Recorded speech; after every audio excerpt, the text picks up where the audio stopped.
In today's video, I'm going to teach you how to use VLOOKUP in Google Sheets. By the end, you'll know how to pull matching information from a table using a single, reliable formula. First, click on the cell where you want the result to appear. This is where VLOOKUP will place whatever it finds. With that cell active, start typing the formula by entering xlookup and then add an opening parenthesis. You should now see a helpful tooltip that lists the arguments in order. Next, click on the search key. This is the cell that contains the value you want to look up, like a product ID or a name. You can also type its cell reference directly, but clicking it is faster and reduces errors. After that, type a comma to move to the next argument. Now enter the range. Click and drag to highlight the full table area where VLOOKUP should search, making sure the column that contains your search key is the leftmost column of this range. That's important because VLOOKUP always looks to the right from the first column in the range.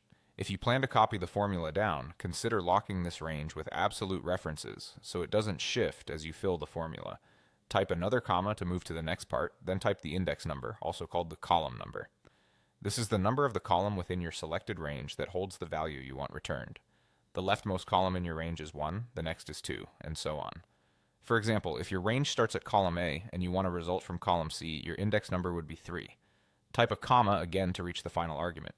Now add 2 quotation marks with nothing between them, then close the parenthesis.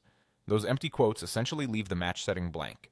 If you ever need exact matches only, you can replace the quotes with false. For approximate matches, you can use true. But for now, we'll stick to the empty quotes as instructed, then close with a parenthesis. Press enter. If everything is set up correctly, Google Sheets will look for your search key in the first column of the range and return the corresponding value from the column you specified.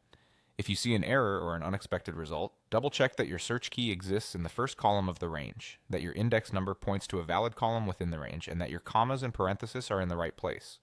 With this workflow, you can quickly retrieve matching data across your sheet.